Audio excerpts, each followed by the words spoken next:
Hey, I'm Jackson with GamingTrend. What's your name? My name is Kuba. I'm a programmer and designer for hang drowning on dry land. Together with my friend Vitek, who's the artist, we make this game. Awesome. Could you give me the basic premise? Basic premise, it's a game about time travels that tries to be an episode of the animated series, like Batman the Animated Series or Batman Beyond, that you can actually play. And we have our own superhero, Hank. Hank is think Batman, but always drunk, and he can time travel. Okay, that's an interesting combination. Okay, maybe let's start. So basically, in our little demo,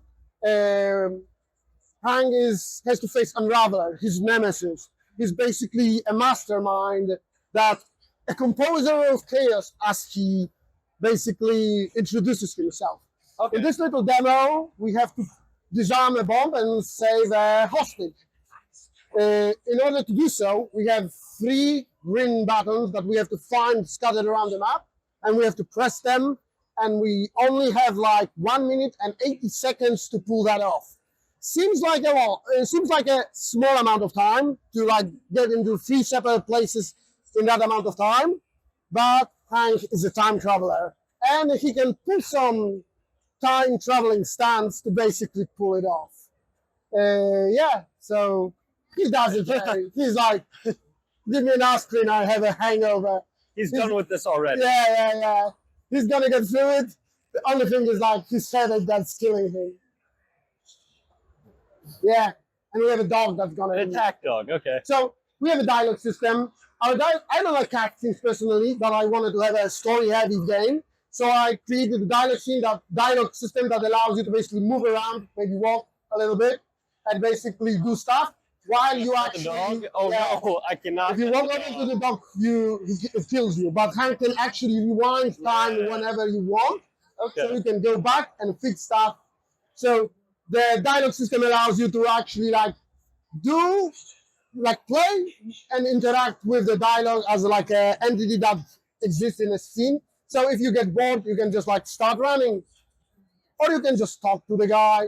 It's up to you, basically. So I can get all the dialogue and then rewind to the very beginning and then just run off. And you can, if you like, you play like Mass Effect games, there's always this thing. What would have happened if I chosen the other option? Sometimes you reload, and this is basically just get that dialogue tree exploring and see what happens depending on what you do. Is there any limit to rewinding? No, basically the game is absolutely like rewindable 100%. You can play for 15 minutes, press the button, and go back to the beginning. Okay. We have rewind speeds. Yeah. We can adjust the rewind speed, and we can also speed up the game. So if you can listen to the dialogue, you can hold down the trigger to basically go faster. So you actually decide the pace of the game you play. I love that. Okay. So it's like ultra high stakes. Like this game is like, I grew up in the 90s, so this game is like a love letter to those 90s cartoons I watched as a kid, Batman the Animated Series. And so maybe let's run, because I would like to explain a little bit about close the door. Yep. And here we go. The dog is faster than us, so we need to use some tricks to get ahead. Okay, so I can kind of loop him. Yeah, you can jump here and jump down here. Oh, this is tight. Okay. Yeah, go left. And here we have the first button we have to kind of press. Yeah, but we're already running out of time, only 30 seconds. So there's the middle. Hank uses mirrors to time travel, to perform, we call them time jumps. And now he goes back in time to the beginning of the adventure. And now there's a Hank that is going to be chased by the dog, and another Hank that comes out of the mirror that you control. The other one does exactly the same thing as you did before you got to the middle. And now you play this co-op game with yourself from the past. Go maybe there a little bit, yeah? Wait a moment. So now the dog's gonna be in a moment the dog's gonna be chasing you, and you will be able to time it out. So push it now. Yeah, perfect. So the animation plays, and now you kind of use yourself from the past to lure the dog to the proper position so we can actually kill him. Yeah, jump through, and the new path unlocked there to the right, as you saw the boulder trash the wall. So we can now unlock the whole new area here. and just jump down, and you see the boulder ended up here, so you're like kind of stuck. But here's another mirror, and you can go through.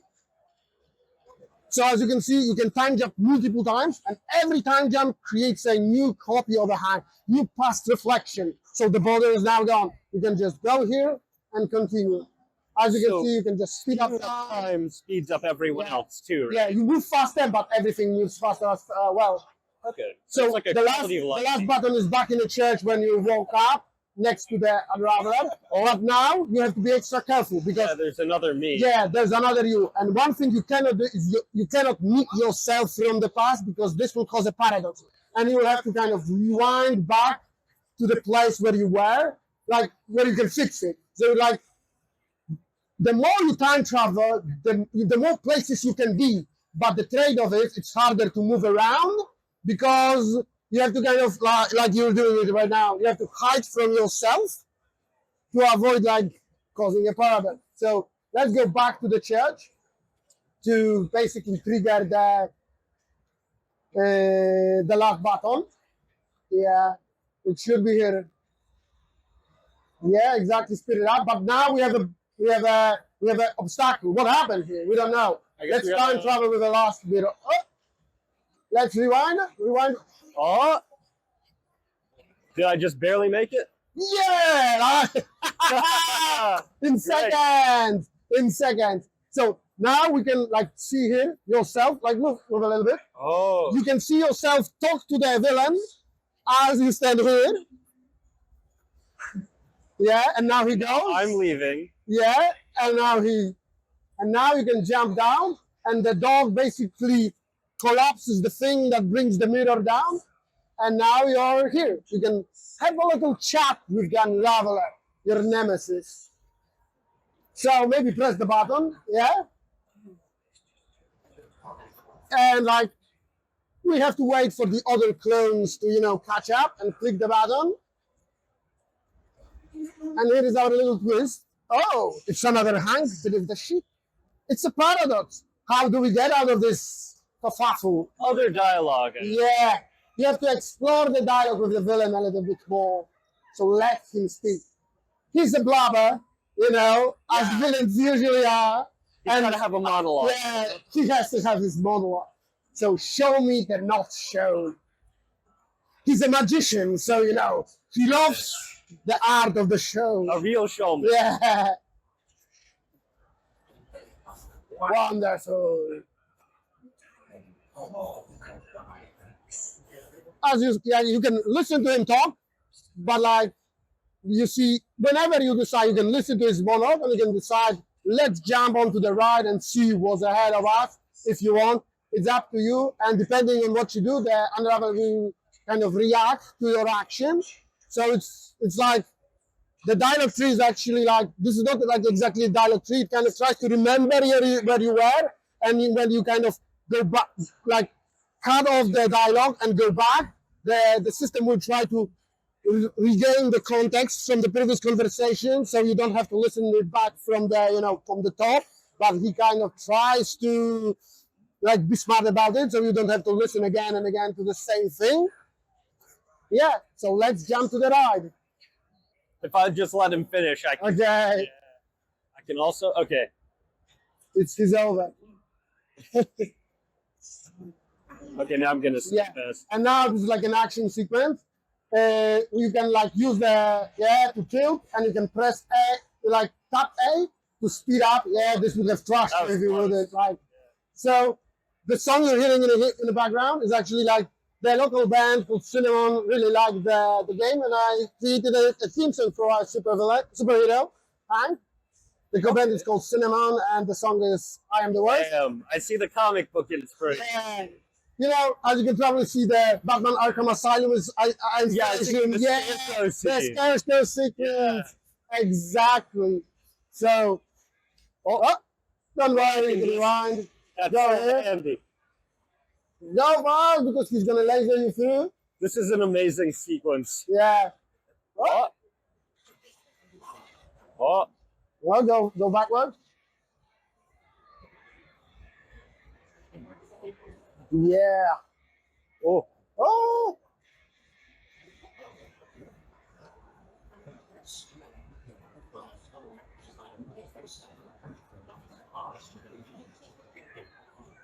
So the idea for mechanic is like, yeah, it is forgiving. You can always rewind, but I want to implement like a style system that if you do everything perfectly within first try, you get S tier, S tier rank, and if you like have to rewind, actually I'm planning to do it like if you play on a double speed, you're gonna get even better rank. You know what I mean? Yeah, so yeah. you can kind of adjust the difficulty, and you get rewarded for taking more and more challenges. Will the rewards be like ranks, or could you find new dialogue or endings? The rewards will be ranks, but the game is going to be like a labyrinth of like 4D labyrinth. This is how I kind of think about it. Like you play like Resident Evil. It's a game where you kind of explore the 3D space, looking for different places. I want to do this, but in 3D, when first is the dimension is the time. So I want to like scatter around the different dialogue options that you can kind of explore and see, and you can learn more about like Hank, because like Hank drowning on the land. This is like about Hank thought he was going for a drink and he got poisoned. Now he lies in a spilled bed and he's like choking to death. Yeah. And his brain goes like catatonic, and he goes into his subconsciousness, and he needs to find something that will stop him out for this split second to basically regain consciousness, to rewind time to the one he was like conscious, he wasn't poisoned. So we will be able to kind of find things like, you're dying. Why do you go here to this place? People think about their loved ones. Why here? Why now? What does it mean there? Why the Unraveler? He has like history with. Yeah. They have So this is basically like 4D exploration guy. I don't know. Like time traveling. I have a problem with setting up the genre for this thing. So maybe it's unique. It's a playable comic book, as you said before. Yeah, comic book animated, because animation series is a animated comic book. Yeah, it's a translation, so it's like a next step. It's like comic book, animation, and now like the game is like and as you can see, we're like using different tools. It's not like a single thing. It's not like, okay, we're like using action sequences, dialogues, and puzzles to kind of build an adventure. The adventure is not one thing. It's not level after level after level. It's more like a story that uses gameplay to tell it. Yeah, okay. That you actually like. You're not just like more. As I say, I don't like cutscenes, so I'm trying to make it as interactable as you can. It's crazy watching everything happen at once. Yeah. And seeing my pack's actions just unfurling around me. Like if I missed the dog with the boulder, then I'd be running away from two Hanks plus a dog. Yeah, exactly. And the puzzle is kind of open-ended. There is not one solution. I try to kind of leave options to kind of figure around and find your own approach. So like not always you can time it properly. Maybe you like lost time somewhere earlier. You don't want to, so you can kind of like find your own way to kind of resolve this thing to give you freedom. Like re-spool the thread and try again. Yeah. So so Hank Drowning on the Land, we actually have another adventure of Hank's on Steam. It's called Hank's Try Jacket. It's for free. You can if you find us MyNext Games on Steam as a developer, we have our games listed. There's a free game, Hank's Try Jacket, that you can play, that you can learn a bit more about Hank and Unraveler and how they interact. It's a really tiny game. So it's a bit of a prequel? Yeah, it's a prequel, and it's like you can also see how we kind of build up this game, because like the previous game is 2D and it's mostly dialogue focused, because before we committed into this, we needed to know if like this time traveling thing works with the dialogue, if it works, so we can kind of see the evolution of our how we build this thing. Strike Jacket was like 2 years, I think. I don't remember right now. And this is going to be next. And we're going to be releasing Hank this year. And after that, we're already thinking about next adventure, just like a comic book series or an animated series that will culminate in a big finale called The Great Unraveling. Okay, so it'll center more around the Unraveler. Are there other villains? Yeah, there are other villains. Like we have like a freshwater Sammy who's like a mobster but with a fish head.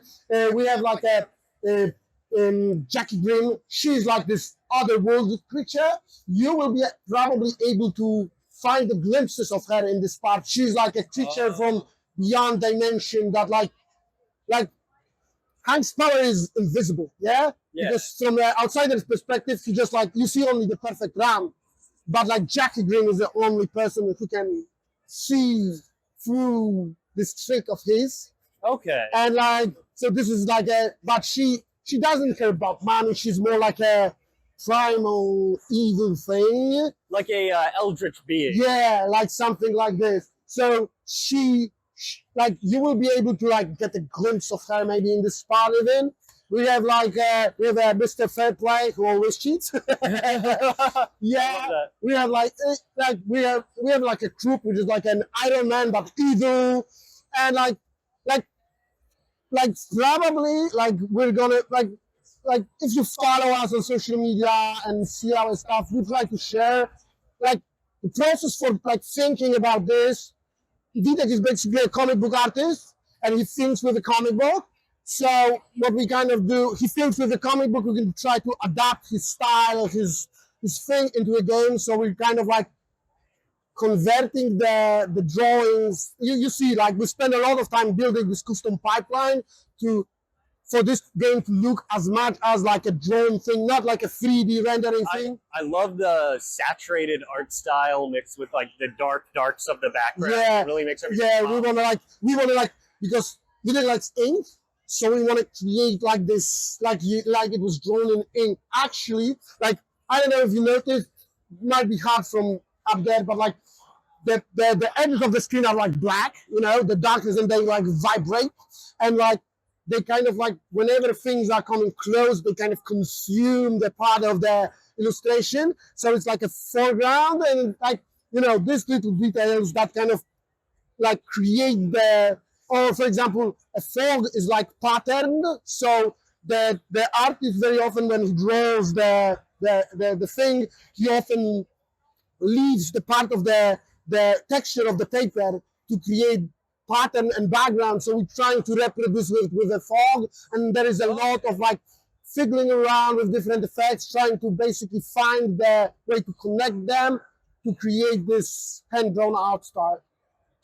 Yeah, you took you put a lot of love into the shaders, huh? Oh my god! Like I'm a programmer, I can talk about the shaders. Basically, if I bore you, like just like cut me off, but like building this thing that you can rewind to the beginning of the game is kind of hard, because like there have been the games that do that. Yeah, there's been like Prince of Persia, there's been like Braid, but like I wanted to be like to fix your mistakes from the past. Yeah, I love it because it kind of reminds me of Portal. It's like a little bit of a mind twister, but you're not going to soft lock yourself. Yeah, exactly. There's always that like pushback. Yeah, there's always freedom to fix your past mistake. Yeah, this is what we wanna, and like as I said, it can be hard if you wanna perfect it, and again at S tier it's gonna be hard. Like you saw, you have to time everything properly. You have to know when everything is coming, and you have to kind of know what you're doing. But at the same time, if you want to enjoy the adventure, you can always fix your mistake, and you can go slower. But like enjoy the ride, and don't worry that okay, I messed up. I can just rewind, fix it up. Yeah. So a lot of options here as well. Okay, so we're going to get more after this. How done is Hank Drowning on Dry Land, would you say? How done it is? Yeah. Yeah, we're gonna kind of we plan to release it this year. Not exactly sure when, because like it kind of, because we're a small studio, so it depends when we get money for voiceovers, because the whole thing is voiceover, and I really want it to be so every line. So, but like this year, maybe summer. Like keep up with our like. We post regular updates. At the moment, we know that we're gonna post the info. The game kind of nails the comic book style. I love Hank's theme song. It's like got that grunginess. Hank himself, the voice actor, does an excellent job with kind of like showing. Yeah, I love working with voice actors, because like look, like I actually, when we record the things, like the voice actor for Unravel is Tom, and for for the hang streets, and we first like we prepare them the script, and they kind of read it, and then we go and we make another pass when I say, hey guys, like try things with it, like go for it, because like they kind of like know the characters when they are playing, they kind of like feel the moment, and they kind of like modify little things that then end up in a game, and they bring this smoothness. There's this back and forth between the dynamic between the for example, criminal mastermind and the like drunk who just seems to be like floundering through this perfectly, right? Yeah, exactly. Yeah. So it's like, you know, and then is kind of buggered by all this, because this guy suddenly is absolutely drunk, suddenly stumbles into this perfect plan that he put together in years, and it's like this, it goes into pieces. What happens here? He's obsessed. And like Tom and Chris, like I get them together, they record, and they bounce the lines from one another. You cannot get that stuff with AI. Like it's a human touch. It's like like this is why we play games, for human touch, for human connection. Yeah. And so Hank, right? You can kind of hear the kind of I'm done in his voice. Yeah. Like the dry wit. Yeah. He's like a broken man, you know? Like he's like dead. Like you know, like I wanted, like for Hank, we wanted to catch this like self-destructiveness, you know, that comes with alcohol addiction and with being kind of a superhero. You know, he's Hank. He doesn't even have a nickname. He's just Hank. He's like, just Hank. Yeah. He's like, look, he doesn't have a logo. He has just this leg X on his back. That's basically because when he time traveled and he was drunk, it was like very messy for him. Like, which one of is this? So he painted this X because he noticed when he walks through the mirror, and the mirror, this paint absorbed the color of the mirror. So it was easier for him to kind of understand. So it's very utilitarian. Yeah. So it comes from a sense of pragmatism, right? Yeah, no, in X had any sort of it comes from not a marketing logo, like I want to be recognized by, and like he looks like a bum, and like he's actually like, you know, like when you walk down the street, people usually avert their eyes, so he doesn't have to wear the costume. He's just Hank. He's invisible because people don't want to look at him, and it's like, you know, he's like he's this, he's broken man, like looking for like meaning in what is left in his broken life. And since he's currently in his own subconscious, kind of like drowning in a puddle, like I take it we're gonna find out what broke him eventually. Like eventually, yes, but like it's you know, as I said, we have this whole like we have to like ramp up, like both from the story perspective and from the like tech perspective, building this thing up, and it's gonna be like long ride ahead of us. So I recommend like we buy next games, and I recommend like checking our stuff, like our Discord channel, our like Steam creator page. In between Hang episodes, we actually try to make the smaller things, because like to get to this point, it took us like years, like 6 years from the like first sketches and idea for the mechanics to this point is a long ride. So to keep ourselves sane, because if you work all the time on one thing, you get burned out. So to keep that in perspective, we after every part, we kind of every sprint for Hang, we take a little break and we create something small, something funny. We try to release it on Newgrounds. You can play it for free in the web. So I recommend going to Newgrounds and like checking my next games, and like we have like we like to make experimental stuff, you know, like I've been like making games for like 17 years now, and like we've been playing things that are similar for 20. Back in the 90s when I grew up, the genres weren't so like defined. They were still being born, and it was like, and now it's more homogenized. I don't know, but it was like, this is shooter, this is third person thing, and like I missed that day when games were like this. unexplored things that New frontier. yeah, that like it was a game. You didn't know exactly what it's gonna be, and you kind of entered this thing, and like as you see, nostalgia kind of like comes off from. I can draw comparisons to other games, but the game feels utterly unique. Glad to hear that. I really glad to hear that. Really what we wanted to kind of capture, but like how it is. Like we're developing the thing. You can only other person can tell you that it's unique after they played it. It feels tricky, like like a logic puzzle, but it also feels very free with your ability to rewind time, go forward, go replay other dialogue. It was great. I didn't feel like I had FOMO at any point playing it. Glad to hear the full experience. Thank you very much. I really appreciate it. Of course, man. Of course. The full demo is on Discord. Is it coming to Steam? Yeah, the game's gonna be released on Steam, and I hope we'll be able to port it to Switch. Yeah. Oh, so okay. We'll see what we can do, but I hope for for now join our Discord, and we're gonna be probably doing playtests at a certain point. So if you want to be kind of up to date, I post this kind of info on our Discord page. Will it be compatible with Steam Deck? Sorry? Yeah, it will be compatible with Steam Deck. So because as you can see, you played it on controller, so Steam Deck comes very naturally as well. Amazing. Well, I look forward to playing the game. Thank you so much for sitting down with me and explaining it. Thank you very much for stopping by. Of course.